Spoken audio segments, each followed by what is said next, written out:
How do you know if you've got a healthy or an unhealthy gut? So the gut is is part of your digestive system, and it includes things like your small intestine, large intestine, your colon, etc.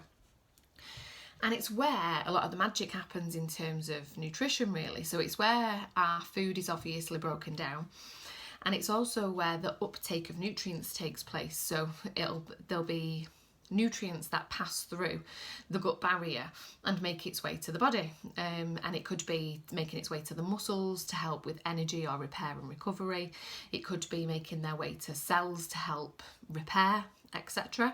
So it's really important that we've got a healthy gut. If our gut isn't healthy, chances are our overall mind and body won't be healthy. So a few telltale signs of having an unhealthy gut are constipation or diarrhea. So just basically issues going to the toilet. So it might not necessarily just be diarrhea or constipation, or it could also be bloating, feeling quite gassy, etc. Food sensitivity, so feeling really irritable after certain foods, or noticing certain reactions when you've eaten certain foods that they're just not sitting well in the system, or they're just not being absorbed correctly. Believe it or not as well, if you suffer a lot from depression, anxiety or mood swings, there could be a connection to the gut. So you'll hear Adam talk about the serotonin that the body produces on his videos quite frequently. Now, most of the serotonin that we produce is actually in the gut. So if your gut isn't producing enough serotonin, then you're lacking the feel-good chemicals. So if you have mood disorders or mood problems, again, you could have an unhealthy gut. Skin problems, so a lot of people who have acne or dermatitis or eczema, etc., again, that could be something that's off within the digestive system, where we're potentially not absorbing some of the nutrients that could be causing some of these breakouts in other areas. A lot of autoimmune diseases as well, so things like ME, diabetes, rheumatoid arthritis and things like that, again, can be triggered by a gut that's not functioning properly. If you think all of the joints, all of the cells, all of the muscles, the skin, absolutely everything throughout the body needs optimum nutrition for good cell repair. Now, if that nutrition, first of all, isn't being eaten in the first place, you're going to have issues. But then if the gut isn't able to process those nutrients and send them to the right places in the body, then your cell repair is not going to be that great, and your cells are going to repair less effectively. It can also cause inflammation around the body. So inflammation is prominent in things like arthritis, etc. So have a little think about, do you suffer from some of these symptoms, and are you doing everything to optimize your gut health? So some of the causes of your gut health being off, it's very rare that it's that you were just born that way. It does happen, but most of all, it tends to be lifestyle choices. So it's what we're eating and what we've been doing to our bodies that's actually led to it being less effective. So age does affect it. So as we age, our digestive system, our gut microbiome, our insulin sensitivity levels and stuff, they almost start to age as well, so they don't work as effectively as they used to. So you might find that in your 20s, 30s, 40s, you're absolutely fine, and then as you're nearing the 50s, 60s, etc., you start having bowel problems and gut problems. You start putting on excess weight around the middle, etc. So age does affect it. So if you are in that older bracket, there's even more importance on looking after your gut health. Stress also affects it. So stress triggers a hormone called cortisol, and cortisol wreaks havoc in the body. It affects the digestive system, it affects your hormone levels, it affects your mood, it affects your fat storage, etc. So if you've got quite a stressful life, or you're quite a stressy person and you respond to things in quite a stressful manner, then you're definitely not doing yourself any favours in terms of obviously your mental health, but also your gut health, also your fat storage, etc. A diet high in sugar, so a lot of people have a diet high in sugar. There's too many convenience foods, high refined sugars out there on the market, and too much sugar in the gut. impacts the body's ability to absorb all of the good nutrients that you're having. It also alters the microbiome. So we have good bacteria and bad bacteria that live in the gut, and they're responsible for some of these processes. And the bad bacteria live off sugar. And the more we feed sugar to the system, the more bad bacteria we get, and then the more we crave sugar, and the worse our kind of gut environment becomes. So high sugar diet, and then some people who've had surgeries, so people who might have things like Crohn's, people who might have had radiotherapy after a hysterectomy, after cancer treatment, or hysterectomy and things like that, could potentially have an aggravated stomach just because things have been damaged a little bit in the process. So if you suffer from any of those things, or you have any of those things going on in your life, chances are that your gut environment may not be as healthy as it could be. So a few tips on how to improve your gut health is, first of all, reducing the amount of crap that you have in your diet, so your processed foods and your refined sugars. Cutting that stuff down is definitely going to improve that environment. You may feel quite cravey to start with, but if you up your proteins and your good fats in your diet, the craving should soon start to subside. Managing your stress levels, really important, not just for your gut, but obviously for your mental health as well. But especially for reducing those cortisol levels, because they have such an impact on the body.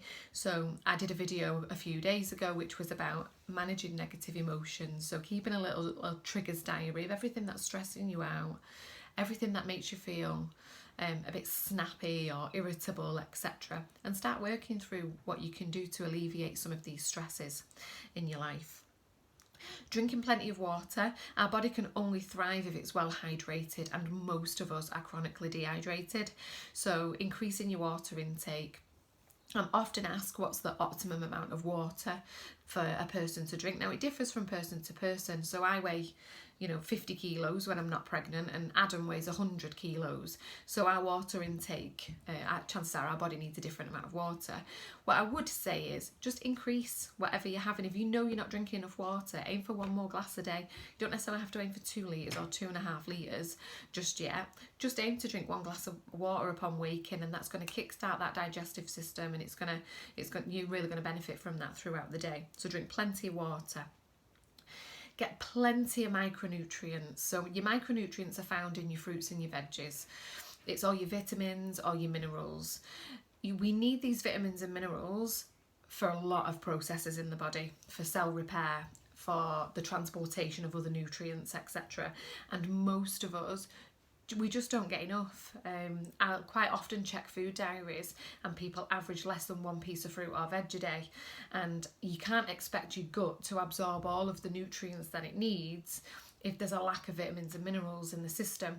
So what I would say is, if you know you're not eating enough fruit and veg, aim to eat at least 1 or 2 pieces more a day, or have a multivitamin supplement for you and your children. If you know, obviously the goal should be to increase your fruits and your veggies, but as a contingency plan initially whilst you start working on that, a daily multivitamin will definitely start to help with that. I'd also recommend probiotics. So probiotics are, a lot of people who have IBS and things like that will take probiotics. And you've got your very, very mild versions in things like yogurt and Actimel and things. But there are stronger strains of probiotics. And what we're looking for is the good bacteria that helps a lot of these processes and helps to balance out that gut microbiome. They're really, really good for you, but not a lot of us know much about probiotics. Not a lot of us take them. So start by having more yogurt, a Yakult or an Actimel or something like that. But if you do have some of these stronger symptoms of a bad gut, like constipation or diarrhea, have a look at other probiotics, or get in touch and tell me what your symptoms are, and I'll be able to tell you the particular strand of good bacteria that you need to look for, because there are different ones that support different things. The other thing is plenty of rest, and also plenty of rest between meals, as in don't eat too late. of an evening, like a lot of people eat supper and things like that. Now, when we rest and we recover and we sleep through the night, that's an opportunity for the liver, the kidneys, the digestive system, and everything to almost cleanse and replenish and get ready for a new day. If you're sat up eating Doritos or Maltesers at 10, 11 o'clock at night watching Netflix, you're not really giving any nutrition to your system, but you're also not giving it necessarily adequate rest and recovery to get itself ready for the next day. And then if you're waking up and you're having a muffin for breakfast from Costa or whatever, you've got to think about the quality that you're putting into your system. So plenty of rest and recovery for you in terms of sleep, making sure that you're turning your devices off by a certain time, etc. It's only when we sleep that our body carries out a lot of these repair processes. So if you're not getting enough rest, chances are your body's not repairing adequately, and you're going to go down the illness route. So have a little think if you have any of these symptoms, if you know you've got a bit of a gut issue. It comes up quite frequently when I do my initial health questionnaire with clients. A lot of people don't have regular bowel movements, or they don't have consistent bowel movements, etc., and certain foods aggravate. Keep a symptom diary. Keep a diary of the days and times when you feel certain symptoms. If you're keeping a food diary, brilliant, because then we can start to have a look at, okay, every time I eat fruit with skin on, that aggravates my gut, and I feel bloated, or it makes me go to the toilet, etc. It gives me stabbing pains. Keep a symptom diary, keep a food diary, keep a mood diary, diary. We always bang on about it. But the more data you can gather about your moods, about your body, about your symptoms, about your food, about your training, the more in control you are of your health, and the more information you have to then say, right, how can I improve things just 1%? And it could be one more piece of fruit or veg, one more glass of water, getting to bed half an hour earlier, etc. But you've got to look after that gut. A lot happens in there. It's responsible for so many things that happen in the body, and we're just not helping ourselves with the crap that we're putting in, and the stress that we live under in this crazy world. So give it a go. Let me know how it goes. If you need any help or support with anything, or any extra hints and tips or advice on probiotics or anything like that, give me a shout.